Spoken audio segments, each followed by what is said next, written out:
오늘 우리가 영상으로 본 말씀 사도행전 28장 말씀인데요.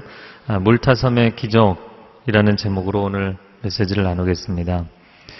유라굴로 광풍에 15일 동안 시달리던 배가 드디어 섬에 도착을 하게 됩니다. 오늘 본문의 1절 말씀 함께 읽겠습니다. 시작. 무사히 해안에 도착하고서야 우리는 그곳이 몰타섬이라는 것을 알았습니다. 광풍 가운데 276명이 한 사람도 다치지도 않고 죽지도 않았다는 것은 하나님의 은혜인 줄로 믿습니다. 이 여름에도 모든 국내 아웃리치 팀들 은혜 가운데 승리하고 잘 돌아올 수 있기를 축복합니다. 그들이 탔던 배는 모래 언덕에 부딪혀서 좌초되고 또 선미는 풍랑에 깨어지고, 그러나 군인들과 선원들, 죄수들은 전부 바다에 뛰어들어서 헤엄을 쳐서 섬에 들어왔습니다. 그리고 나서 이 섬을 보니까 몰타섬이었다. 이 몰타섬은 고대에는 멜리데 섬이라고 불렸던 섬입니다. 이탈리아 반도 밑에 시칠리 섬이 있고 그 섬 밑에 100km 정도 내려오면 이 몰타섬이 있습니다. 제주도 밑에 남쪽에 마라도가 있는 것처럼 그렇게 위치해 있는 섬입니다. 기원전 1000년경 페니키아인들이 이곳에 들어와서 식민지를 건설했지만 로마 제국이 전쟁을 통해서 이 땅을 차지하게 되고 통치를 하게 되었죠. 저는 이 바울의 인생을 묵상하면서 정말 15일 동안 도대체 이 배가 어느 방향으로 가는지도 모르게 표류를 했잖아요. 그런데 지중해 바다 한가운데서 좌초되지 않은 것도 참 놀라운 은혜고, 그리고 흘러 어디를 가는지도 모르고 와봤더니 그들의 목적지인 로마 바로 밑에 와 있었어요. 정말 이것도 놀라운 하나님의 은혜라고 생각이 됩니다.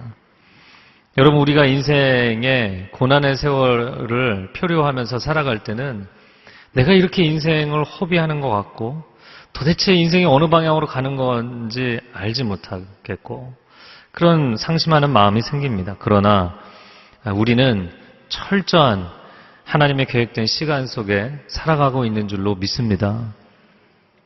사실 사도 바울이 이 사건을 비롯해서 굉장히 많은 고생을 했습니다. 동족의 박해, 이방인의 박해, 또 강의 위험, 바다의 위험, 광야의 위험, 감옥에 갇힌 것도 여러 번이고 매를 맞은 것도 여러 번이고 죽을 뻔한 위기도 여러 번 맞았었습니다. 자, 그런데 그의 인생을 보면서 이렇게 죽을 뻔한 위기와 많은 환난을 겪으면서도 또 살아나는 거예요. 또 살아나요. 액션 영화를 보면은 좀 개연성이 떨어지잖아요. 그러니까 폭탄이 떨어지고 총알이 빗발치고 건물이 무너지고 사람들 다 죽어가는데 주인공만 안 죽어요.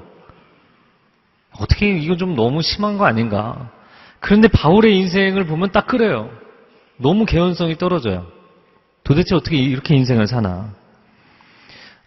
여러분, 그 고난 가운데도 또 살아나는 바울을 보면서 놀랍다 이런 생각이 듭니다. 저렇게 인생이 힘든데, 저렇게 고난 가운데 있는데 어떻게 또 살아났지? 여러분, 우리 하나님의 자녀들입니다. 고난 때문에 놀라는 것이 아니라 그 고난 속을 뚫고 나와서 살아나는 하나님의 사람들 때문에 세상이 놀라게 되는 역사가 있기를 바랍니다. 자, 그 다음 2절 말씀 한번 같이 읽겠습니다. 그 섬 원주민들은 우리에게 각별한 친절을 베풀어 주었습니다. 또 비가 오고 추웠기 때문에 불을 지펴주며 우리 모두를 맞아 주었습니다. 처음 보는 원주민들이, 그래서 배에서 내려온 사람들은 좀 경계했겠죠. 근데 처음 보는 원주민들이 특별한 친절을 베풀었다. 우기이기 때문에 비가 여전히 오고 있었고 날씨가 굉장히 추웠습니다. 불쌍히 여겨서 원주민들이 불을 지펴 주었다는 것이죠. 헬라인들이 볼 때는 열등하게 여겨서 오늘 본문에 보면 원주민들이라는 이 표현이 헬라어 원어로 바베리안이라는 단어입니다. 그러나 실제 만나봤더니 그렇게 미개한 사람들도 아니고 굉장히 친절한 사람들이었다라는 것이죠. 여러분, 아우니치를 정말 매해마다 이렇게 가보면 오히려 아우니치를 가는 팀들은 하나님의 사랑과 복음을 전해줘야지 이러고 갔지만 원주민들을 만날 때 굉장히 긴장해요. 근데 오히려 우리를 맞이하는 원주민들은 처음 맞이하는데도 얼마나 친절하게 해주는지는 모릅니다. 제가 한 20년 전에 파푸아뉴기니에 그 성경 번역 선교하시는 선교사님을 방문한 적이 있습니다. 이분이 와이마 부족이라고 해변가에 있는 마을 사역을 하시는데 그 마을에 찾아간 적이 있어요. 그 마을에서 한 어르신의 이제 초대를 받아서 저녁 식사를 하러 갔는데요. 해변이 아름다운 해변이 쫙 있고 그 해변가에 이제 집이 세워져 있는데 나무로 2층으로 만든 집이에요.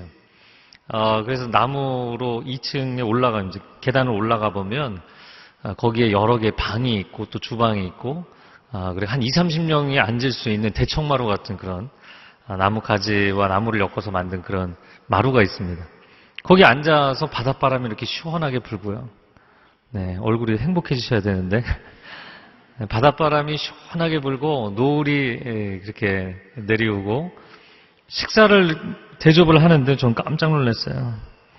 그 바닷가 앞에 이제 뻘이 한쪽에 있는데 뻘에서 잡아 올린 바닷게로 요리를 해서 갖다 주고요. 이 생선, 그 생선이 갈릴리에서 먹어봤던 베드로 생선하고 굉장히 비슷한데 그 생선 튀김을 또 올려주고 이 얌이라고 이 감자 비슷한 그 뿌리 음식이 있습니다. 근데 워낙 비옥하니까요. 이 사람들 열심히 그렇게 농사하지도 않아요. 그냥 던져놓으면 커요. 뿌리 음식이 얼마나 크게 열매가 맺히는지 모릅니다. 또 그 얌을 또 끓여서 삶아서 줍니다. 코코넛 국물에 끓여서 나온 한 생선을 봤는데 이게 뭐냐 그랬더니 상어 요리. 할렐루야. 상어 요리가 얼마나 맛있는지 저는 처음 알았어요. 망고, 수박, 빠빠야, 바나나 진수성찬이 나오는 거예요. 그 주인장하고 저하고 이제 선교사님하고 셋이 먹는데 이렇게 많이 주나. 그런데 저희가 이제 다 먹었다고 해도 또 권면하고 또 권면하는 거예요.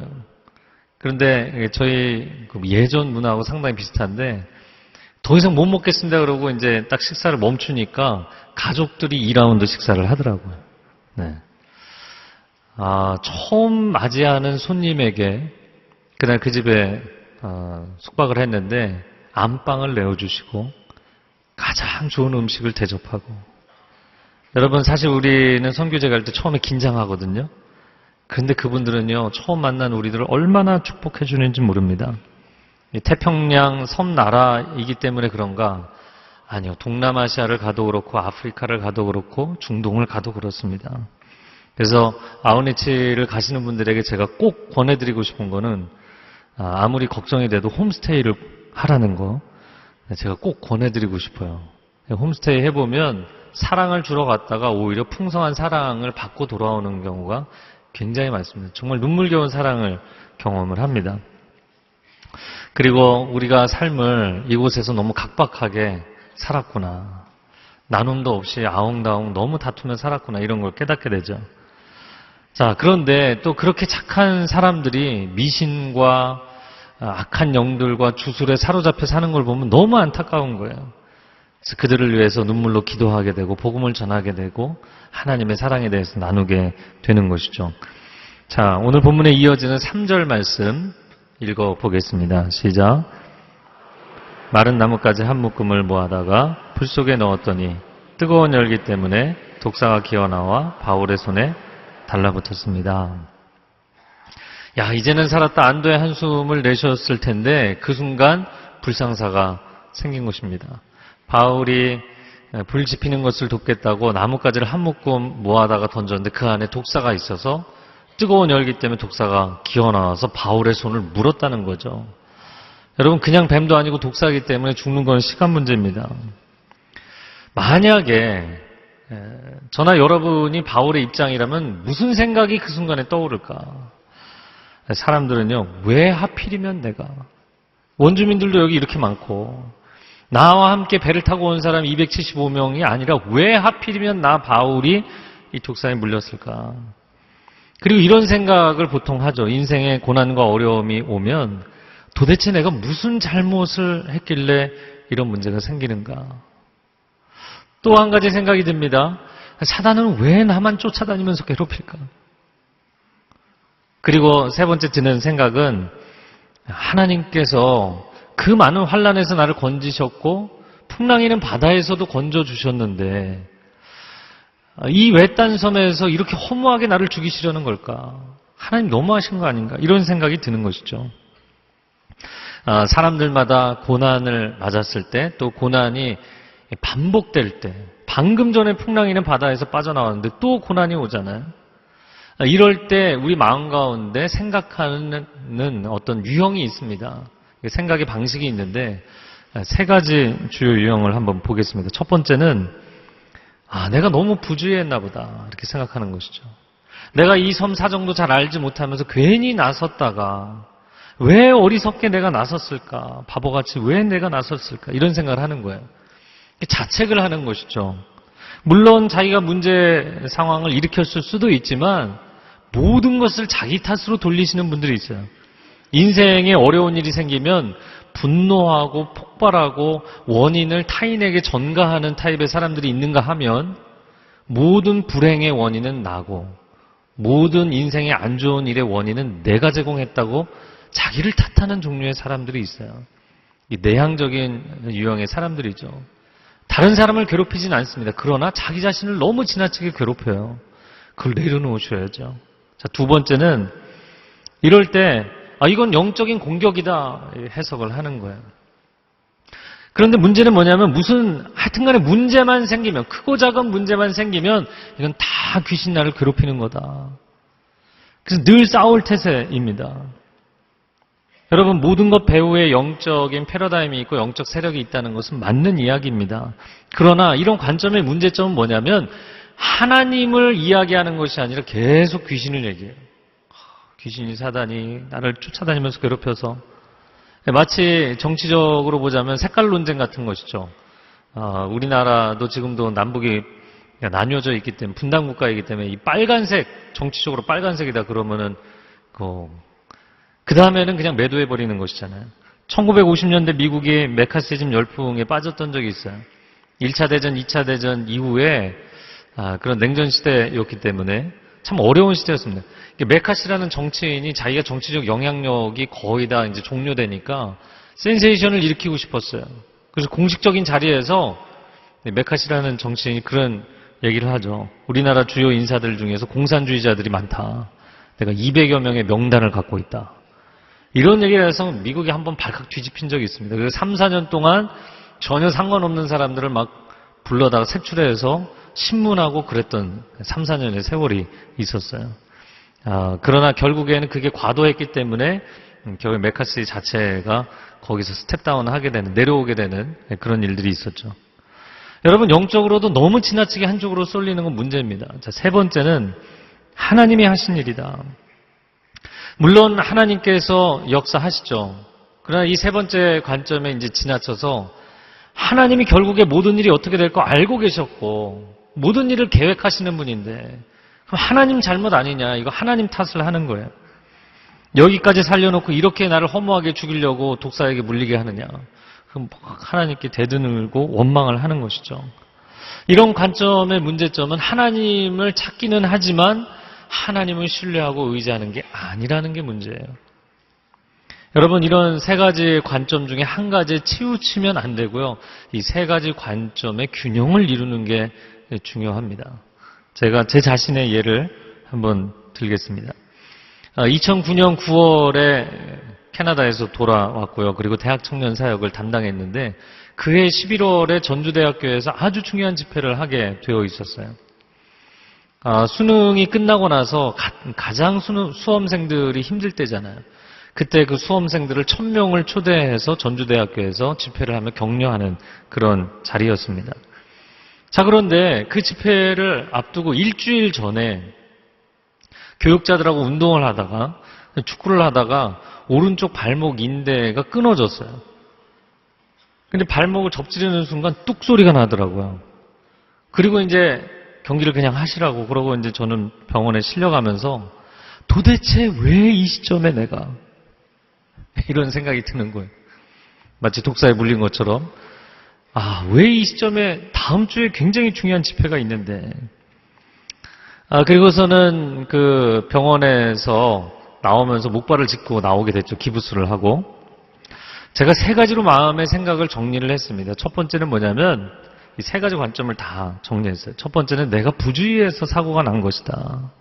그 전날 밤 잠을 거의 안 잤고 다음날 경기할 때도 몸도 제대로 안 풀고 막 뛰기 시작했거든요. 안 다치면 이상한 거죠. 내가 누구를 탓하기 전에 제가 잘못한 게 있는 거죠. 두 번째, 그러나 중요한 집회를 앞두고 사단의 공격이 분명히 있는 거예요. 어떤 분은 모르겠어요. 솔직히 놀다 다친 거지 무슨 사단의 공격이냐 이렇게 얘기하실지 모르겠어요. 물론 그렇게 볼 수도 있겠습니다. 그러나 여러분, 우리가 살아가는 삶의 배후에 영적인 백그라운드가 있죠. 제가 마음 가운데 낙심하고 그 일을 포기하기를 누군가는 원하고 있는 거예요. 세 번째, 하나님의 섭리가 있다. 사단이 이렇게 방해를 할 정도면 여러분 평생에 인대 처음 끊어져 봤거든요. 처음이자 마지막인데 분명히 하나님께서 놀라운 은혜를 예비하신 줄로 믿습니다. 네. 참 사역을 하면서 정말 중요한 일이 있을 때마다 그렇게 공격을 하는 것을 경험합니다. 그러면 전에는 걱정이 됐지만 이제는 그게 하나의 사인이에요. 아, 하나님 역사하시겠구나. 제가 발목에 기부스를 하고 목발을 짚고 다닙니다. 새벽 예배 때도 목발 짚고 나오고 사무실 올라갈 때도 목발 짚고 올라가고 네, 좀 불쌍히 여기셔야 되는데 굉장히 불쌍한 물고를 하고 그리고 목발을 짚고 다니는 거예요. 그런데 만나는 사람마다 제가 이제 그 다음 주에 전주대 가서 집회를 할 걸 아니까 저한테 계속 안 좋은 얘기를 하는 거예요. 아니, 발목에 기부스를 하고 그 발을 하고 어딜 가서 집회를 하냐. 그 먼 데 가서. 그래서 제가 또 이렇게 얌전해 보이지만 은근히 고집이 있잖아요. 그래서 제가 그분들한테 다 아주 차분하게 얘기했어요. 설교를 발로 하냐고. 설교를 입으로 하지 설교를 발로 하냐. 물론 제가 성격이 이상한 사람 아니에요. 제 마음 가운데 내가 상황이 이런데 진짜 내가 가서 무슨 설교를 하지? 그게 아니라 정말 하나님이 기뻐하시는 일이라면 이걸 해야 된다. 이런 마음이 있었어요. 여러분, 인생의 고난의 파도가 자꾸 치면 우리 마음 가운데 부정적인 생각으로 기울게 돼요. 이게 맞는 생각이 아닌데도 자꾸 부정적인 생각으로 기웁니다. 그래서 이 세 가지를 주의하시기를 바랍니다. 인생의 고난 가운데 자책과 자괴감에 빠지지 마십시오. 나 때문이야. 내가 사라져야 돼. 내가 없어져야 돼. 이런 거 하지 마세요. 문제를 해결하는데 하등의 도움이 되지 않아요. 두 번째, 인생의 고난 가운데 영적 공격을 두려워하지 마십시오. 내가 괜히 새벽 기도를 시작해서 내가 괜히 아웃리치를 간다고 해서 이런 영적 공격이 있나 보다. 이런 거 그렇게 하지 않을게. 나 괴롭히지 마라. 이렇게 타협하지 마세요.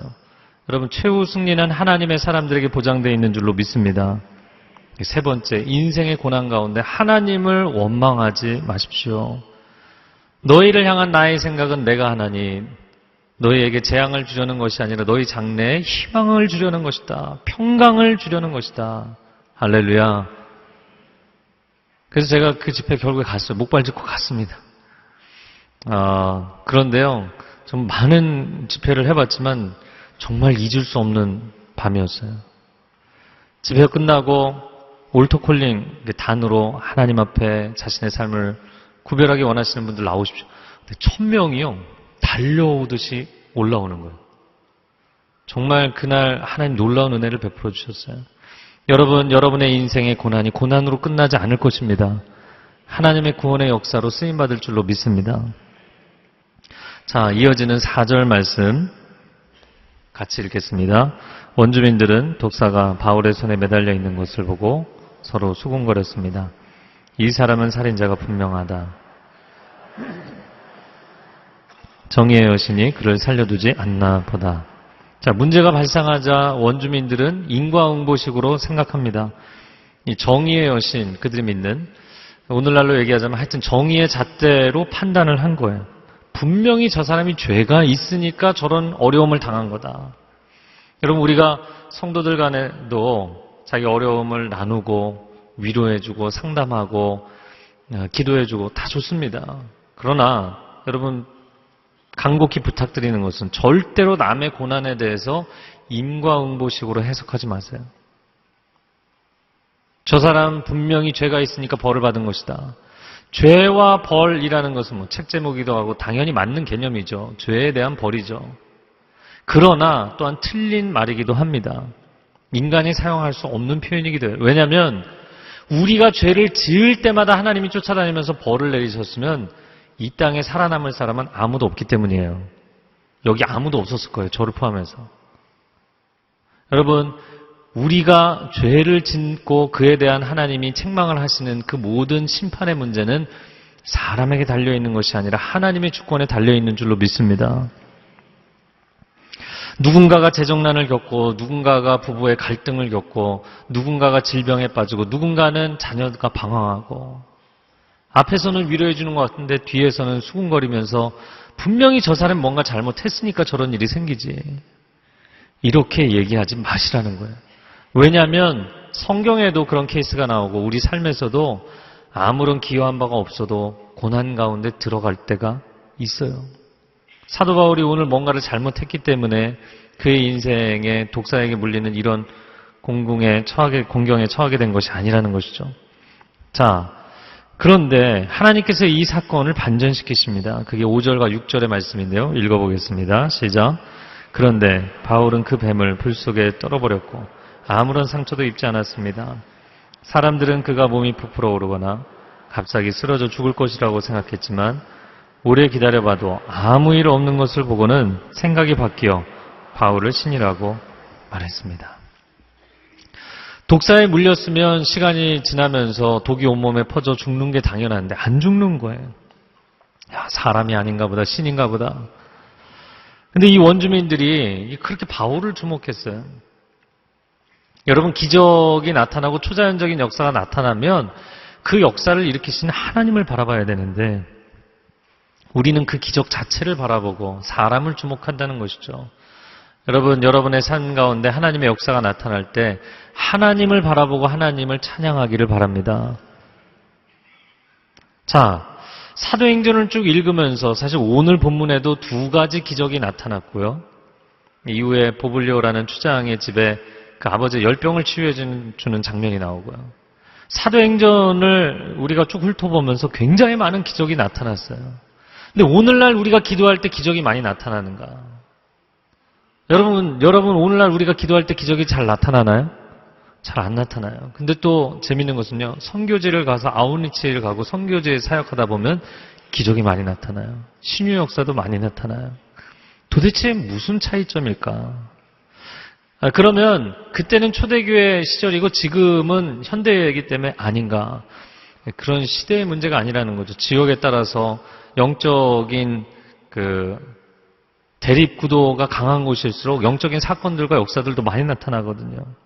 오늘날에도 그런 일들이 많이 일어나고 있어요. 그럼 어떤 차이인가? 이것이 오늘 메시지의 가장 중요한 핵심입니다. 마가복음 16장 15절에서 18절 말씀, 4절, 좀 긴 4절이지만 같이 읽어보겠습니다. 시작. 또 이르시되 너희는 온 천하에 다니며 만민에게 복음을 전파하라. 믿고 세례를 받는 사람은 구원을 얻을 것이요 믿지 않는 사람은 정죄를 받으리라. 믿는 자들에게는 이런 표적이 따르리니 곧 그들이 내 이름으로 귀신을 쫓아내며 새 방언을 말하며 뱀을 집어올리며 무슨 독을 마실지라도 해를 받지 아니하며 병든 사람에게 손을 얹은즉 나으리라. 아멘. 오늘 일어난 사건 그대로를 말씀하고 있는 게 마가복음 16장에 나오는 말씀이에요. 뱀을 집으며 무슨 독을 마실지라도 해함을 당하지 아니하며 병자를 치유하며 손을 얹어 기도한 즉 병이 나으며 귀신들이 쫓겨나며 구원의 역사가 나타나게 될 줄로 믿습니다.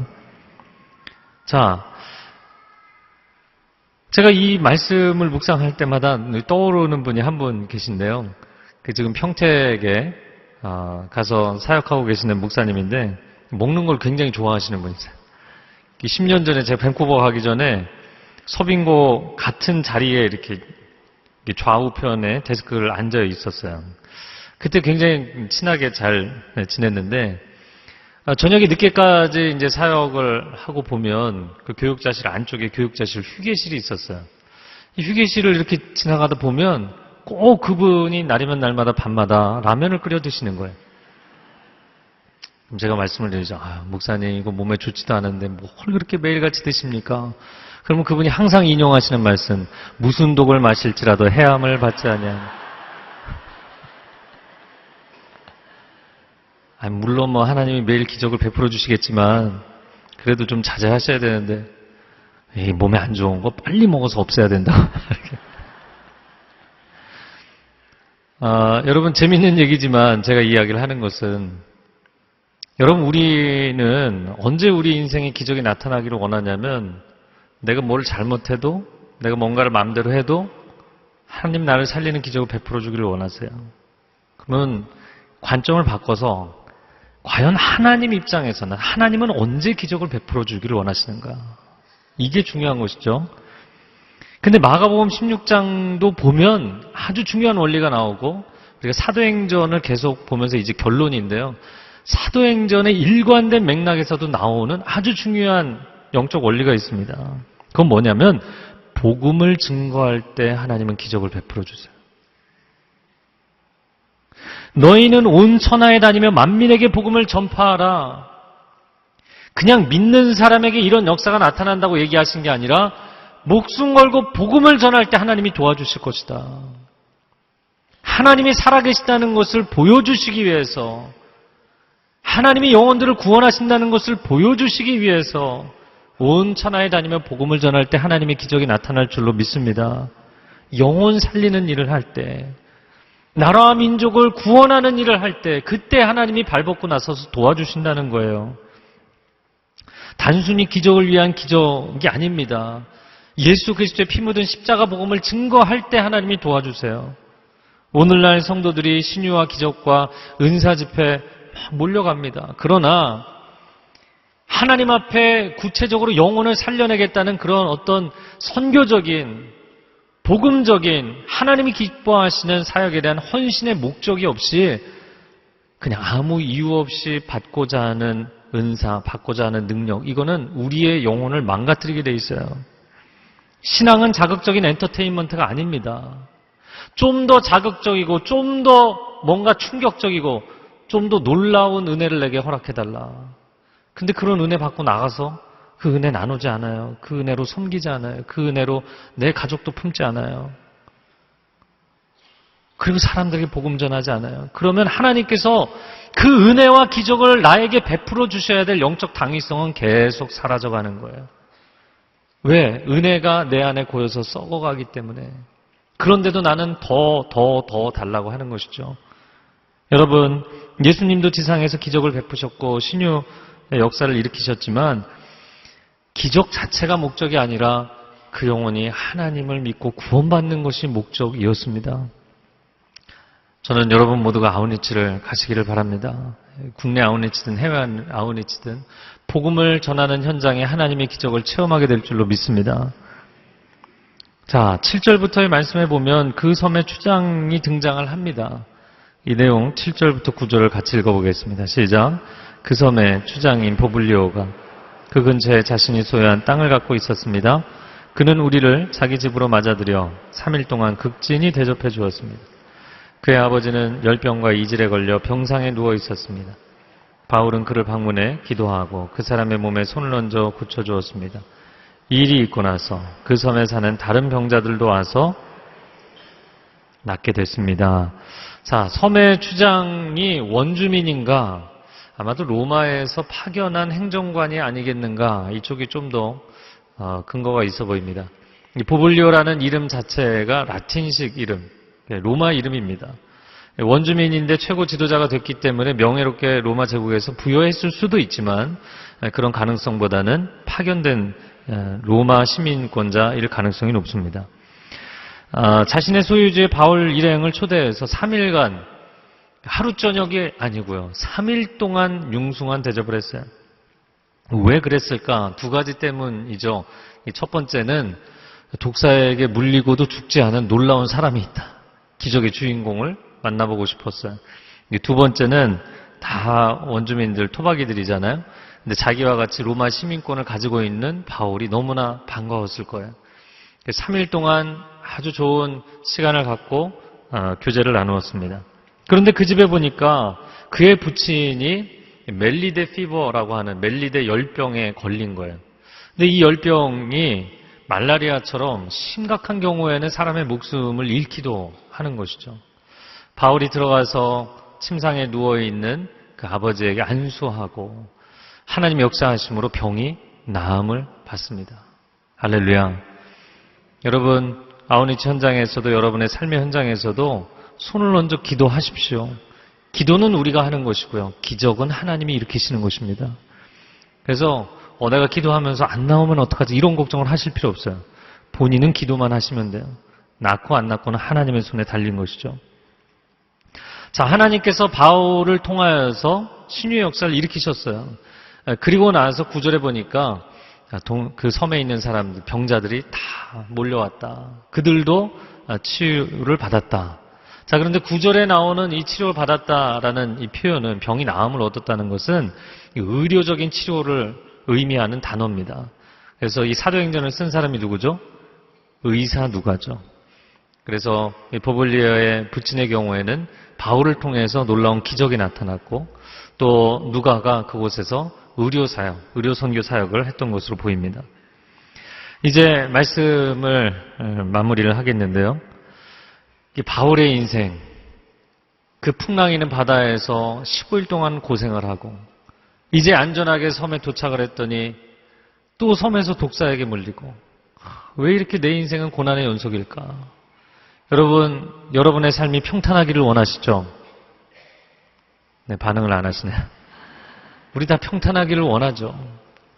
고난이 없었으면 좋겠죠. 고난은 우발적인 사고라도 그냥 좀 나를 비켜갔으면 좋겠죠. 그러나 여러분, 그 고난의 사건조차도 하나님은 구원의 역사를 위한 도구로 쓰신다는 것이에요. 이 독사 사건이 아니었다면 추장을 만날 일이 없었고요.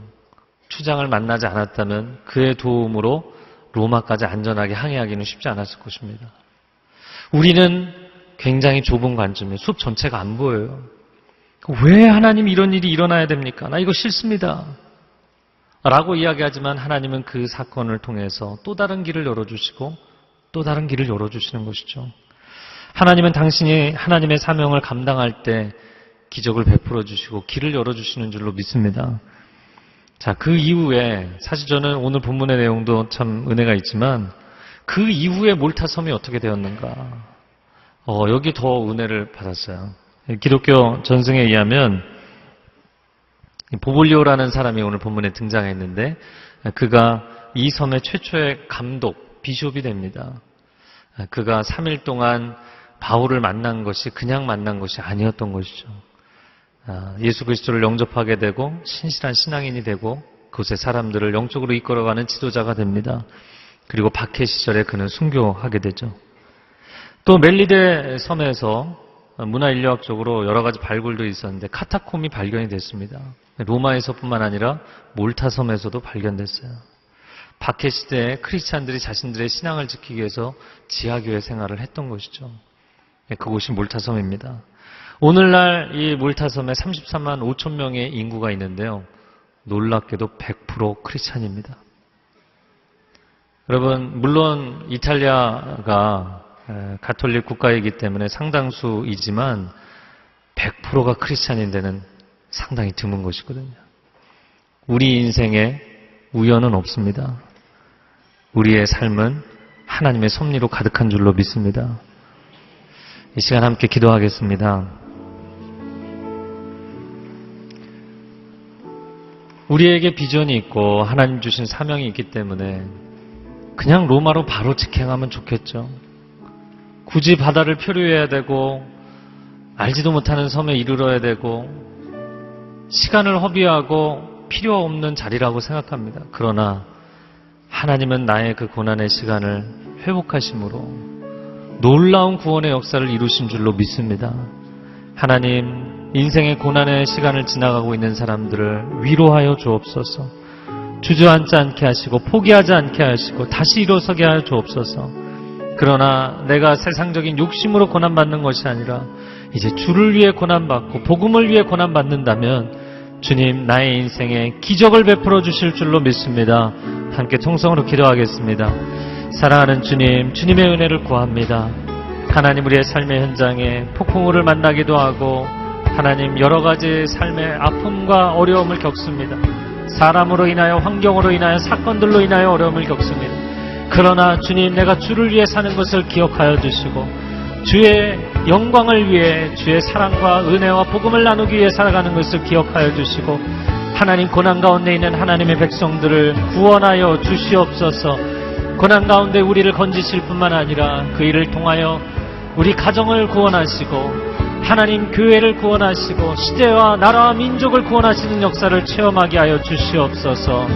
놀라운 주의 은혜가 우리의 삶에 흘러넘쳐 우리가 통로되게 하시는 그런 귀한 삶의 체험과 간증이 있게 하여 주시옵소서. 주님, 감사합니다. 삶의 어느 한순간도 우연이 없고 낭비되는 시간은 없습니다. 우리는 정확하게 하나님의 계획표 안에서 움직입니다. 결코 낭비되지 않습니다. 결코 하나님이 우리를 포기하지 아니하십니다. 고난 가운데 있는 성도들 힘을 내어 일어나게 하여 주시옵소서. 강하고 담대할지어다. 강하고 담대할지어다. 새 힘을 얻어 승리하는 복된 삶이 되게 하여 주옵소서. 예수님의 이름으로 기도합니다. 아멘.